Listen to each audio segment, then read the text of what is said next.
Hello, my name is Leah Persin, and I'm a third grade teacher at Woodland Elementary.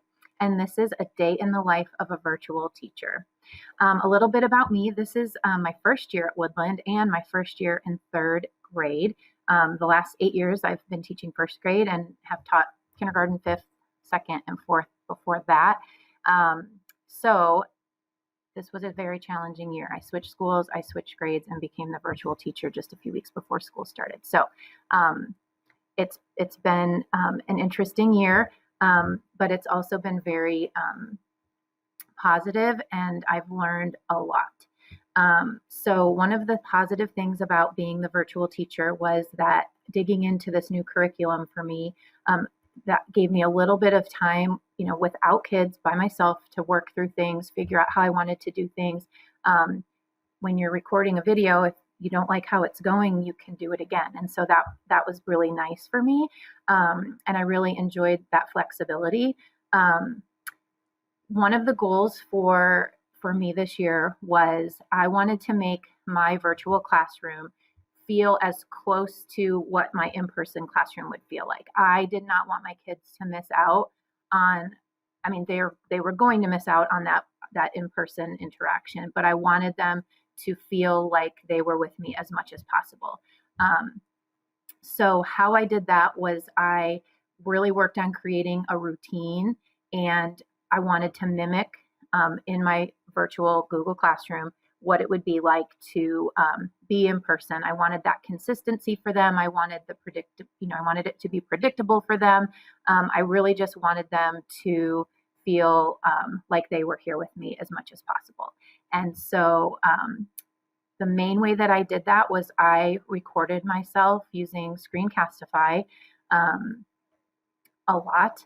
I wanted to make sure that nearly every lesson or part of the day had a video from me, so the kids felt like we were together and felt like they were a part of class all day, every day.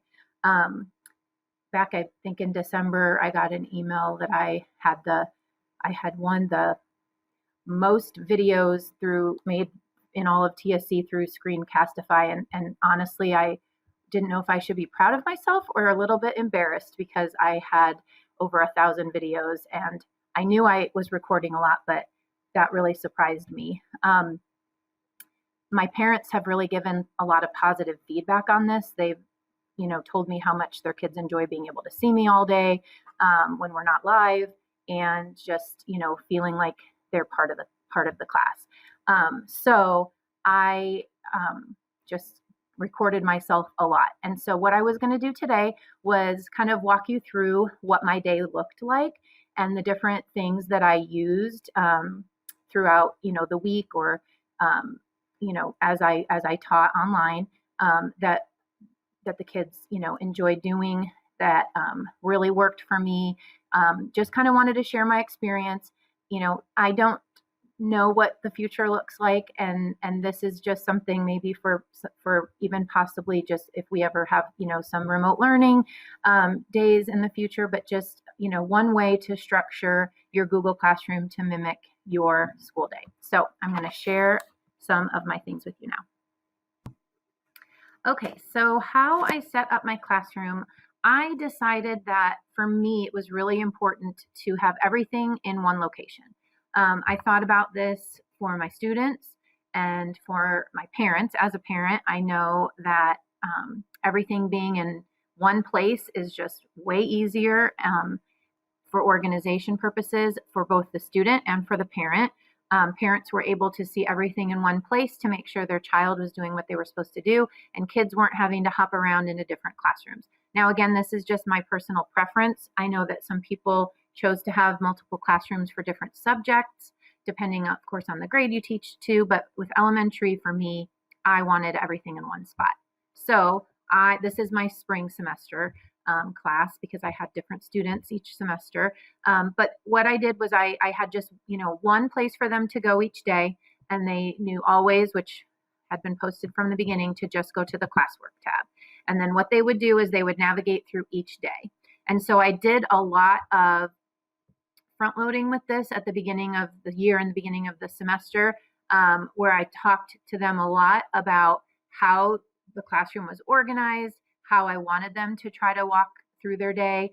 Of course, that was up to them, but for, to make it work best, for them to try to keep them on track, I would have them go through our day in order. And this would be the order that I would have done things if we were together in person. So, of course, each day they would go to the attendance tab and they would take attendance.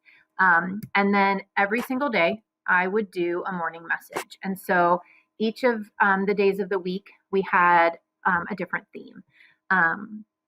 So on Mondays, it was Mindful Monday. And so I spent a lot of time this year talking about social emotional learning. But I also wanted to do a lot of things with mindfulness. I wanted them to learn about their brain. I wanted them to learn about their emotions. I wanted them to be self-aware, because just because they're not in school doesn't mean they don't have all of those big feelings and stresses. And maybe they had some more than, other kids, or different than other kids because they were not at school. And so I thought it was really, really important to work with them on being mindful. And so every Monday, our focus for morning message was mindfulness. Sometimes it always included me, but sometimes I would attach a mindfulness video or some activities for them to do for breathing. Sometimes it was a lesson from Ann Marshall. It really just varied on what I gave them. At the beginning of the year, I gave them each a bag, and in that bag, it had different tools that they could use for various things throughout the year. Play-Doh for squishing when you're stressed, and little squishies, and things that we used when we learned like breathing techniques that they could trace, things like that. So they always had this little toolkit of things that they could dig into. And so, for me, I wanted them to learn focused attention practices and brain intervals. And so we did all of those things every single Monday to start out our week strong. And they really enjoyed that. And then on Tuesdays, it was Try Something New Tuesday. And so I would give them challenges each week to try something new. Sometimes it was try a new food, try a new game, try a new chore around your house. Ask an adult that if they have something for you to do that you've never done, just an activity, whatever it was, I would challenge them to try something new. Wednesdays were Would You Rather Wednesday, and so they loved playing Would You Rather. And so sometimes I would just record myself giving them, some different choices, and then they would, I'd open up the commenting for the day, and they could comment on that, and they could, it was just like they enjoyed being able to talk to each other through Google Classroom that way. Sometimes I would assign a flip grid, and they could get on there and do that. There's a lot of good Would You Rather brain breaks. We would do all that kind of stuff. Thursdays were Thankful Thursdays. And so we always talked about thankfulness, and we talked about, who are we thankful for? Why are we thankful for them? And then I always told them to let somebody know who they were thankful for and why, that it was very important to show that gratitude. And then Fridays are always Fun Fridays. And so we would do various different things. If we were in class together, we would have a flashlight Friday, or we would do things like that. And so I would sometimes give them ideas. They weren't always things, that I could necessarily provide them all with, a flashlight or something like that. But I would give them, build a fort and read in it with a flashlight, for 15 minutes or whatever. And then we always had a Google Meet on Fridays at 2:45, and we would do a fun activity like, I would send them on a scavenger hunt for things. We would do a show and tell, or we'd play 20 questions, or sometimes we would do a directed drawing together and then show each other. We did some virtual field trips to the, Indiana State Museum and to the San Diego Zoo and things like that together. And then we tried some things that I wasn't sure they would work, and they actually did. But like we did a rock, paper, scissors tournament where you did rock, paper, scissors against the person right next to you, and the winner moved on. And it was kind of a little chaotic at times, but it was really fun. So we always did that on Fridays, and that was our Fun Friday. So again, I started out each day with a morning message, and each day of the week was a little bit different. And then the second thing that we did every single day was we did SEL, or social emotional learning. And so each week I would introduce our focus for the week, and each of these focuses had a book that went along with it. So for this particular week, we read My Mouth is a Volcano, and we talked about how the strategies that we could learn and use when we felt like our volcano was going to erupt. We were, wanting to blurt something out. We wanted to yell something out, and it wasn't our turn. And so I always tried to connect this with how this was going to benefit them at home, because of course we're not in school. So I always would talk to them about, now if you're in school, this is an important skill because, you're going to be waiting for your turn to talk when your teacher's teaching, or during, special or something like that. But when you're at home, this also applies. You might be sitting around the dinner table and you really want to share something, but your brother's talking and you've got to wait your turn. So here's a strategy that you can use. So each week there was a book. Sometimes I had the book and sometimes I didn't. In this case, I didn't. So I would always attach it with a YouTube video. And then I always had my own personal video for them where I talked about the different, strategy. In this case, it was talking about, and then I always attached a picture as well. So if they wanted to print it off, they could.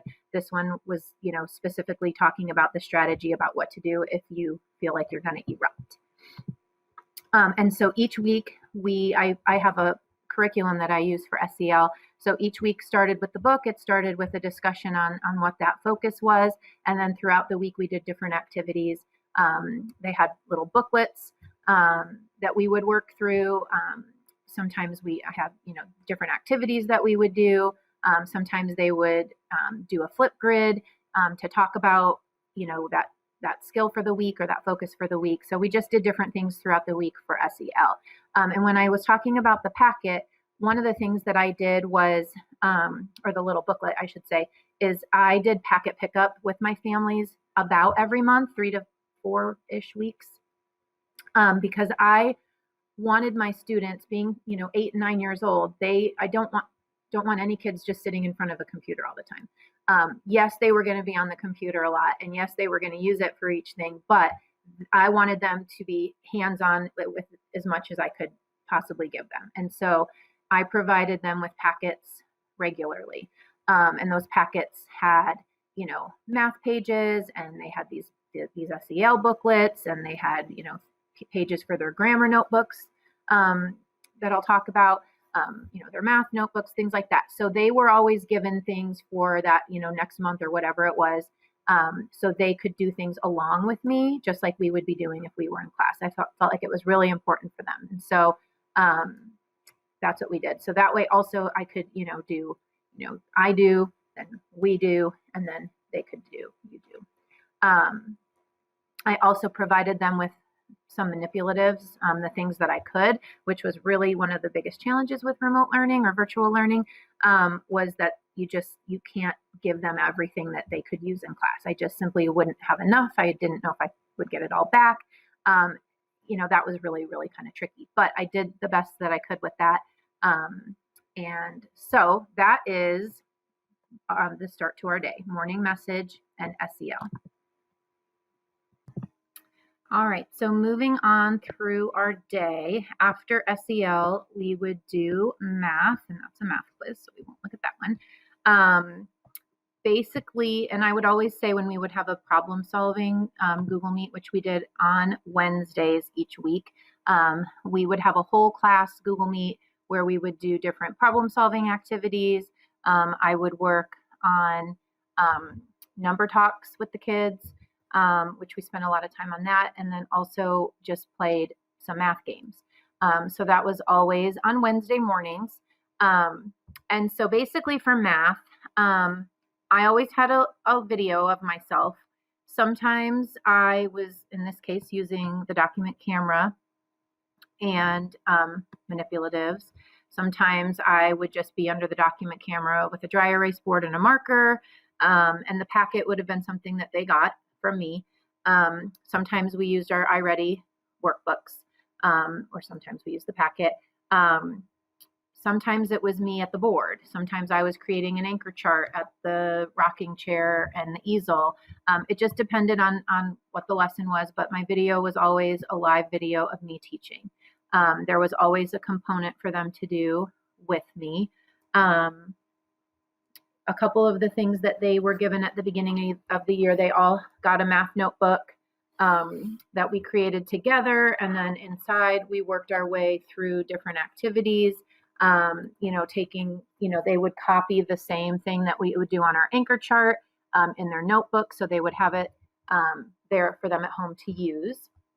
So that was something that was really valuable for them. And again, something that they could physically do that was different from just working in a packet or working on the computer. And it still gave them, cutting and gluing and all that stuff. The other thing was they all got a yellow folder that I had put together over the summer. And inside, and I gave them, they had their dry erase boards, and I gave them an eraser, and they could use the plastic page protector in the middle to slide the different math games in that I gave them. So sometimes I would tell them at the end of their assignment to play a math game, just as something fun but extra practice. So they could slide a page in the page protector and use the dry erase board and marker and do that. They also got a deck of cards so they could play different math games using the cards. And so that yellow folder was another piece of our math. Let's see. A lot of times I would have one-on-one Google Meets with kids for math because they were just really, really struggling with something. I had one particular kiddo who, even though it was third grade, she was really struggling with basic telling time. She just had never really gotten it. And there was no way she was going to be able to do elapsed time and some of the things, telling time to the minute that we were doing, if she couldn't even tell basic time to the hour. So I did a lot of Google Meets with her. I also would loan out materials to parents to do things at home because, a lot of my parents were really involved, which was great. This particular kiddo, I gave my big Judy clock to them for quite a while to borrow. And so she could just practice regularly with that. And it was really great to have the parents' support for me to, I couldn't do everything I would want to do without her here. And so they were, a really good partner for me. And then I wanted to show you something else because I felt like even with being a remote teacher and teaching virtually, when I have kids in person, I am very quick to let them know that I make mistakes. Everyone makes mistakes. They're going to make mistakes. I point out my mistakes all the time. I definitely make a lot of them. And I kind of told my parents from the beginning, I shouldn't say that. At the very beginning, I felt like I had the option to do a lot of things over again. And I still do. And sometimes I do. But I got to that point too, where I was like, this is just me. This is going to be authentic. And if I mess up, I'm not going to go record the whole thing again. I'm just going to, we're going to go with it. And so there were times where even having recorded something in the midst of my recording, I realized I just messed that up or I did that wrong. And so for math this week, I did that. I owned up to it and I wanted the kids to know. So in my video, I had made a mistake at the beginning and I realized a little bit later that I had done that. And of course I corrected myself in the video. We went back and fixed it. I talked about it, but I wanted them in their directions then to know what had happened. And so I kind of told them, hey, I made a mistake. I want you to look for that mistake, see if you can find it, figure it out.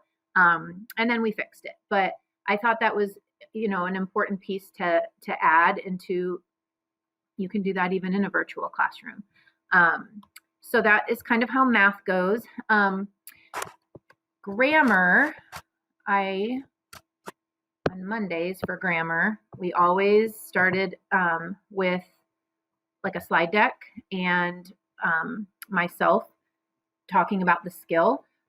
They were given a grammar notebook as well. and we just worked our way through that grammar notebook all year, doing different activities twice a week in the notebook. And so they were given a packet for each, we had 2 pages a week, and every Monday we did this, and then every Tuesday we worked in our grammar notebook, and every Wednesday we did writing, and so we had a routine with what we did. And one of the things that I wanted to point out with this is that I still really tried, again, to make this as close to being in a regular classroom as I could. And so I know I felt really silly sometimes doing it, but, for me, giving kids time to think is really important. And so in a normal classroom, I would teach them all sorts of different strategies to give wait time for other kids to be able to think, because you've always got those kids that want to blurt out the answer right away, that they know the answer right away, or maybe they don't, but they just like to always have an answer.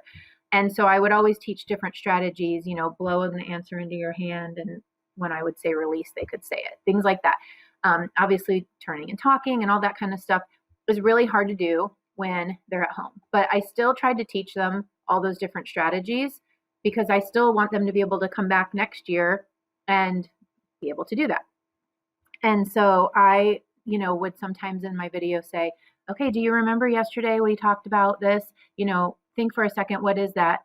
On the count of 3, say it out loud. I mean, I would do things like that, and no one was saying anything back to me, but I would pretend like they were, just like you were in class. And so I felt like hopefully for them, it was giving them that interaction, so to speak, when we weren't actually live together. And so we would do a lot of that, or I'd say like, whisper this, or, whatever. And so grammar was something that we did throughout the week. Again, using the notebook and videos every day. All right, so the next part of our day would be our writing, and then we would do a comprehension activity before we went into our reading. So writing was really hard virtually, because teaching it was not as difficult, but it's just very hard to meet with kids about their writing virtually. It's just extremely difficult that, just to not be next to each other with, their materials and see what they're writing. It was very, very hard, in my opinion. So what I did was I, again, tried to mimic how I would teach writing in the classroom. And so I did a lot of videos. This was starting our opinion writing unit. And so I would do a video of, a mini lesson, basically, reading a mentor text, building anchor charts, talking about the different things that they were going to, be expected to do. And I would always attach pictures of the things we talked about. So like in my video, we started talking about the Oreo method, and then I would have the picture there again for them to print. And a lot of my kiddos, they would print that at home, and then they would have that where did that just go? They would have that for reference. I think I was in February here. Yeah. And then sometimes I would also include a video. I had a lot of ELL kids in my classroom this year. I started out the year with 8 of my 28 were ELL, and they really benefited from videos of the skills that we were doing that, sometimes, just made it into a song, or just, as another way to see it and hear it. And so I usually tried to attach those as well. They were usually pretty short, usually less than that. And the kids just enjoyed those as well. So I would do that. And then for the kids turning in their work, we had a variety of things. If they were, so we used a writer's notebook, and they had everything in here. So like, for example, like for informational writing, again, if I was doing something on an anchor chart, they could write it in their notebook, and I would do it underneath the document camera and say, this is what you need to be writing in there too. We would do, examples of writing together, and then they would have that for reference. They would, write their checklists and things like that in there. So again, they could refer back to that notebook at all times when they needed it. And then when they turned in their work, sometimes it was something that I asked them to write by hand because that's still super important. And then they would take a picture of that and attach it to Google Classroom, or they were also welcome to email it to me if that was easier for their parents, because that was easier for a lot of the parents. Some kids could just on their own take a picture and upload it to Google Classroom, and that's the way they did it. But then also if they were typing something, they could type it in a Google Doc and attach it. So again, writing was, as I would say, one of the trickier things to teach virtually.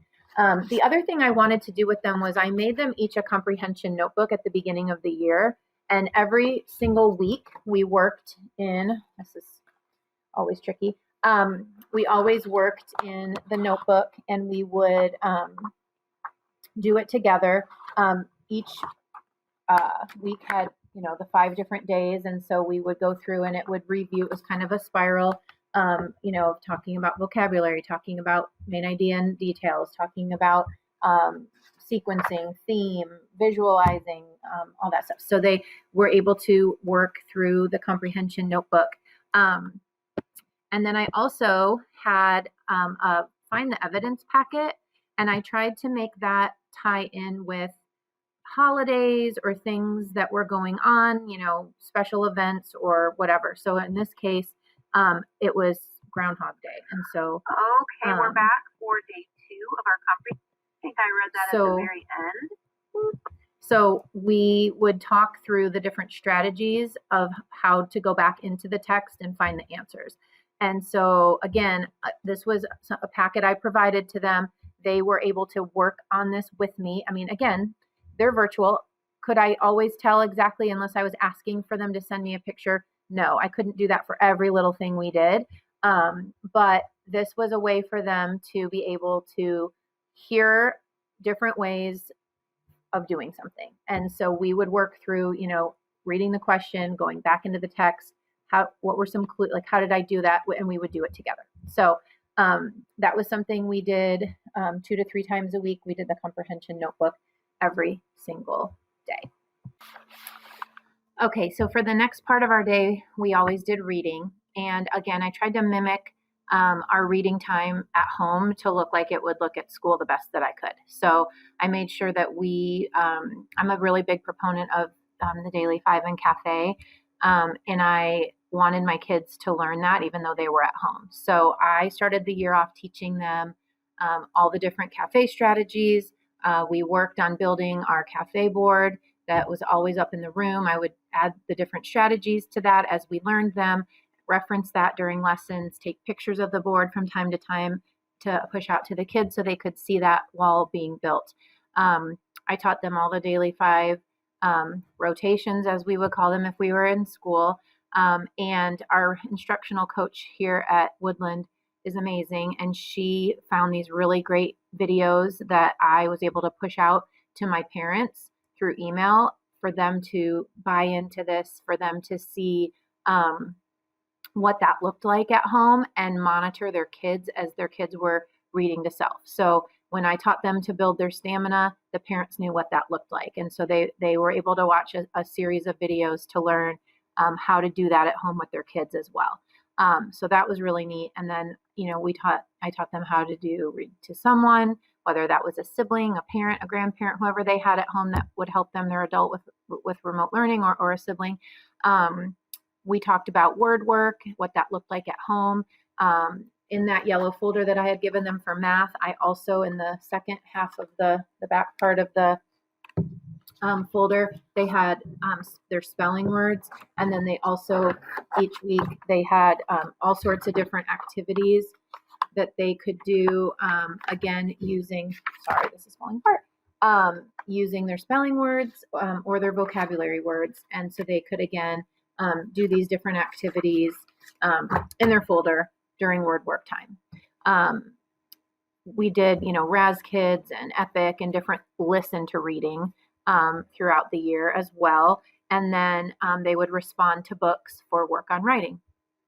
And one of the things that we did this year that I really, really enjoyed, and the kids did too, is we had book clubs. So I was able to gift my students a book each quarter through Scholastic.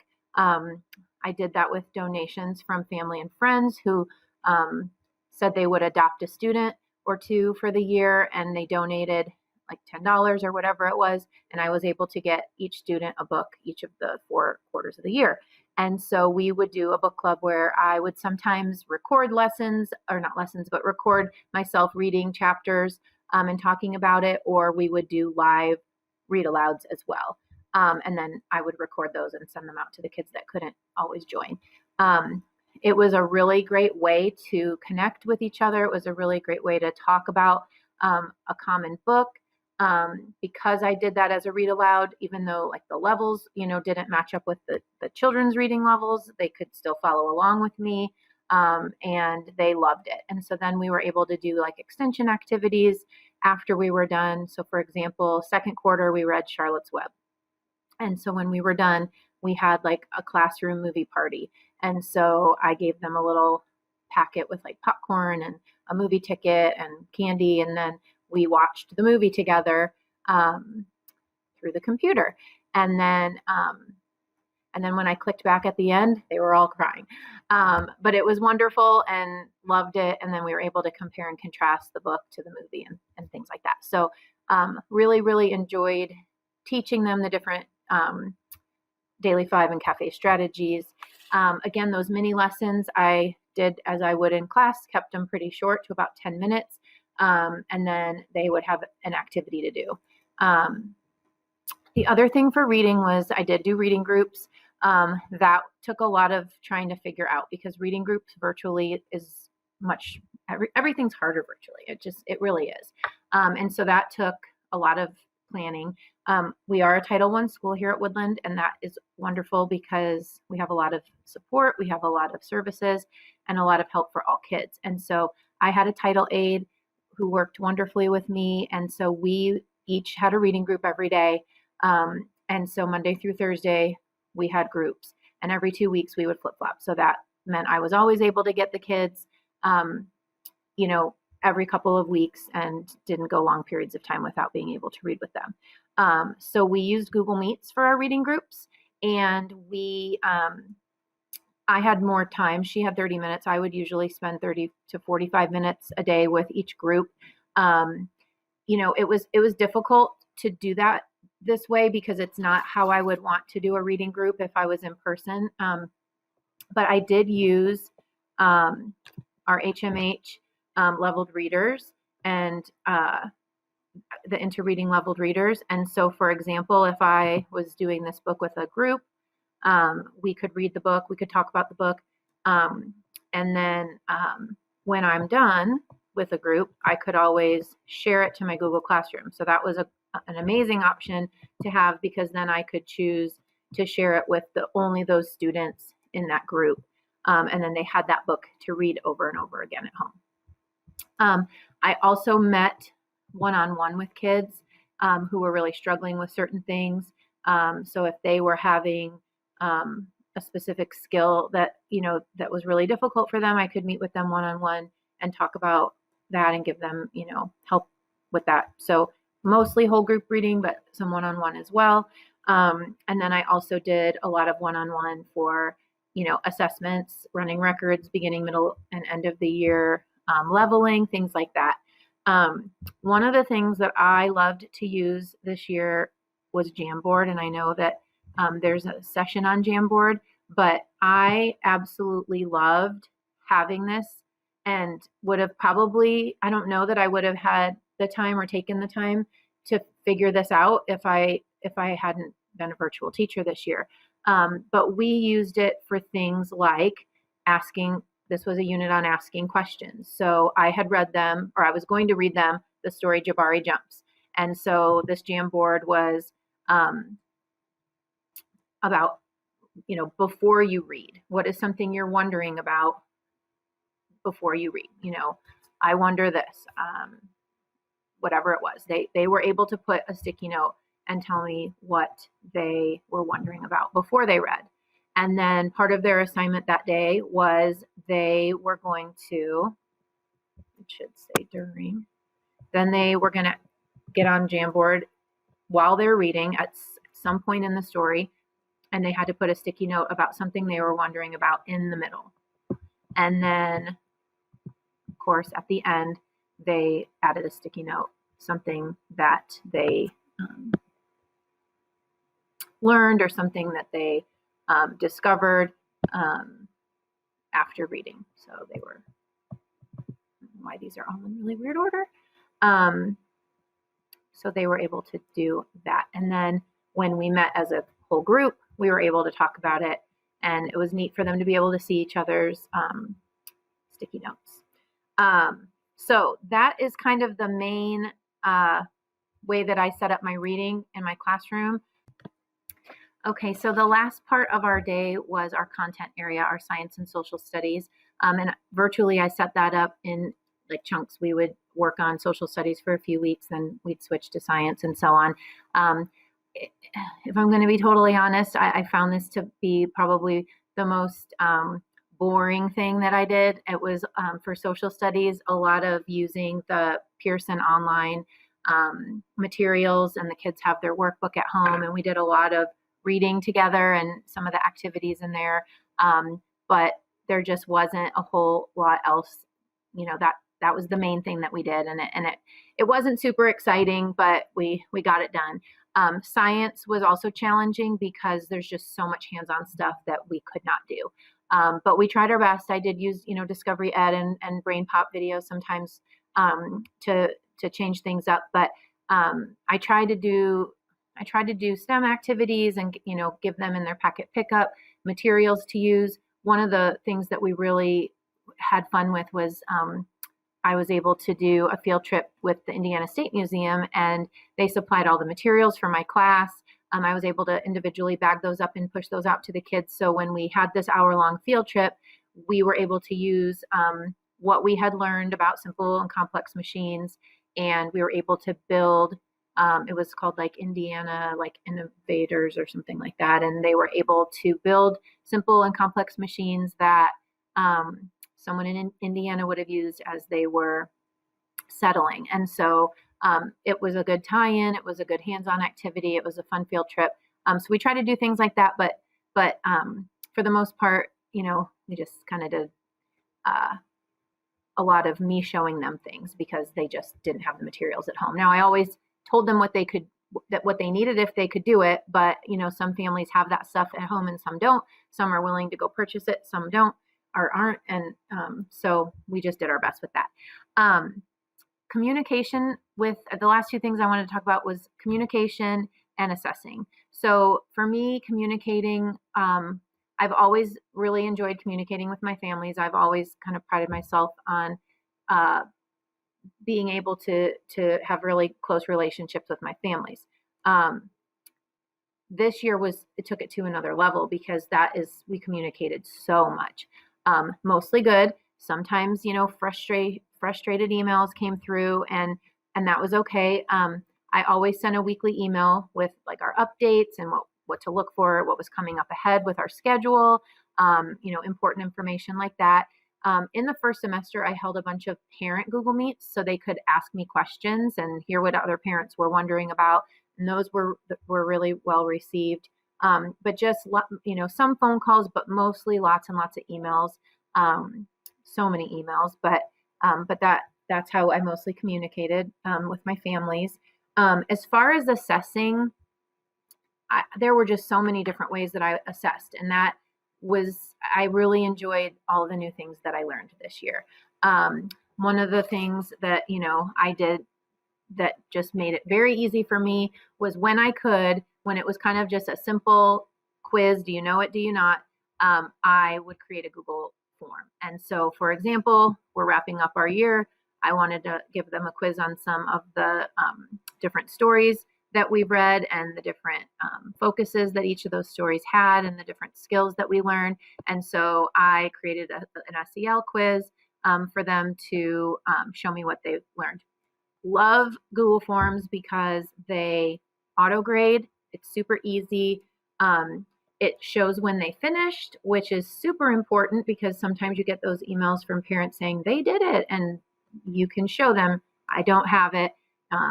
And so that's really nice. The other thing is, Google Slides. I used Google Slides for that.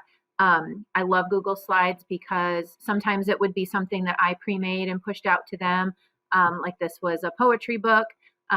They were able to fill in. It was pretty much pre-made for them, and then they just had to do the work. But sometimes they created those themselves. And here's an example of a science fair project. So when we did our science fair, they had to do both a slide deck, and they also had to do a Flipgrid to present. So this was a way for me to actually be able to, know that I could read the science fair project because I wasn't going to see their board up close. I wasn't going to be able to necessarily see on the Flipgrid what their board looked like. And so this was a way for them to share their information with both me and then the class. So then what I did was I was able to give feedback when I would give things out through slides, when I would assess through slides. I could give, I could comment, they could comment back. It was a really good way for us to communicate about, an assignment, and then posting grades right to that. So that was always a good way as well. Flipgrid, I know was my kids' favorite. I loved how I could comment on their Flipgrids. I loved how they could comment on each other's Flipgrids and that they could see each other's work. Let's see. So we recently just did, we reviewed cause and effect with a bad case of stripes. And so on this Flipgrid, I had cause and effect. Their assignment was to tell me a cause and effect from the story. We read the bad case of stripes, and my cause and effect for the bad case of stripes is that when someone yelled purple polka dots, she had purple polka dots all over her skin, and that is my cause and effect. So the other thing is it was neat to see, how creative some of them got. They could be very, very simple on this, or they could, my techie kids really kind of got into the different Flipgrid videos. So I'm going to show you a couple examples. Hi guys, the cause was cause and effect for the story A Bad Case of Stripes.